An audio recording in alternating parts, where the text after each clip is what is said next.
Ada sebuah quote dari seorang bunyai yang isinya lumayan memicu pro dan kontra.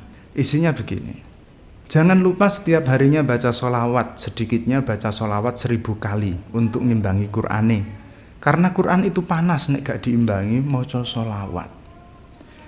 Quote ini sebenarnya sudah lumayan populer di pondok pesantren.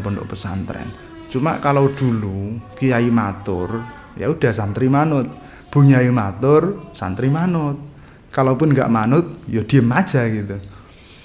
Tapi sekarang nggak. Sekarang kita berada di zaman yang kritis. Jadi apa-apa dikritisi. Tapi nggak apa-apa. Mari kita bahas. Jadi apakah benar Quran itu panas? Pernyataan bahwa Al-Quran itu bisa bikin panas sebenarnya nggak sepenuhnya salah. Karena itu memang beneran terjadi di kehidupan nyata. Itu beneran terjadi. Saya pernah punya teman dulu. Ketika dia menghafal Al-Quran, bikin setoran, saking khusyuknya ngaji, itu sampai mulutnya terbakar. Begini ceritanya. Jadi teman saya ini lagi bikin setoran, biar nggak ngantuk, bikin setorannya sambil udut, nggak nyadar, wawonya udah sampai ujung. Saya disedot, ya kobong lambe ini. NB itu guyon. Tapi memang pernah kejadian. Pernah ada peserta MTQ di tengah-tengah kontes. Itu kepanasan. Di awalnya nggak nyadar, sampai ada yang bilang, menyala abangku. Menyala. Maaf, saya terlalu banyak bercanda. Kali ini saya akan serius. Saya tidak akan membawa contoh yang mistis meskipun itu ada. Saya akan membahas yang konkret-konkret saja. Sebelum itu kita harus tahu dulu, apa itu panas? Gampangnya, panas itu suhu yang tinggi. Kebalikannya, dingin. Kalau dingin, itu suhu yang rendah. Terkadang, panas itu juga diartikan sebagai kiasan. Misalnya semangat yang membara. Bara itu kan panas. Membakar semangat. Membakar, kan panas. Gelisah, amarah, gairah. Itu semua menunjukkan hal-hal yang panas secara kiasan.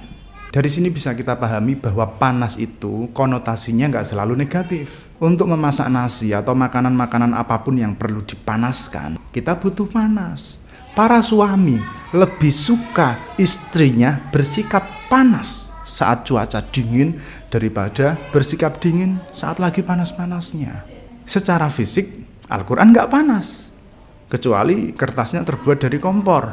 Atau kalau yang dimaksud Al-Quran itu Al-Quran yang ada di HP, terus dibacanya sambil dicas, terus HP-nya panas. Ya itu kan bukan Quran yang panas, itu HP-nya yang panas. Tapi kalau kita ngaji terus badan kita jadi gerah, itu gimana? Berarti kan Al-Quran bikin panas. Ya enggak juga, itu bisa karena cuacanya. Atau kamu ngajinya di tengah padang gurun saat musim panas, ya jadinya panas. Tapi itu kan bukan karena perpindahan energi atau transfer energi panas dari Qur'annya, kan enggak. Itu faktor eksternal. Kalau mau dingin, yo berteduh, masuk dalam ruangan, nyalakan AC dengan suhu yang rendah, enggak panas. Kalau masih enggak percaya, coba bikin eksperimen. Kamu pesusi beras, terus dikasih air, jangan ditaruh di atas api, jangan dimasak di rice cooker. Bacakan Al-Quran. Apakah berasnya bisa jadi nasi? Ya kecuali kalau yang baca calon bupati Nganjuk, ya beda. Sekarang kalau panas ini kita maknai dengan makna kiasan, maka Al-Quran itu panas, atau Al-Quran itu hawanya panas, Al-Quran bikin panas, ya bisa saja. Misalnya yang berkaitan dengan emosional. Kamu membaca Al-Quran, habis itu terbakar gairah ibadahmu, terbakar semangatmu. Nah itu bisa. Terus kalau kasusnya pas lagi ngapal, pas lagi mendalami maknanya, terus kepala itu jadi panas. Nah itu gimana itu? Itu bisa jadi karena ya lelah, capek, stres. Biasanya kalau begini, udah nggak bisa diganggu, senggol bacok udah itu. Kalau panas dimaknai seperti ini, ya bisa saja. Al-Quran itu bisa bikin panas, ya bisa.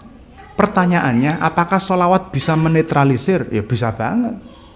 Jadi berhenti dulu tadi ngafalnya atau sinaunya, berhenti dulu terus baca sholawat, itu lumayan bisa mendinginkan. Tapi apakah hitungannya harus sampai 1000? Ya enggak juga. Apalagi kalau belum terbiasa membaca sholawat dalam jumlah yang banyak, terus langsung baca 1000 kali sekali duduk misalnya, ya malah nambah capeknya, nambah stresnya, nambah panasnya. Apakah hanya dengan sholawat? Enggak juga. Bisa dengan hanya pernafasan, bisa dengan peregangan, bisa dengan wudhu, bisa dengan mandi. Kalau yang biasa saya lakukan, ya tidur.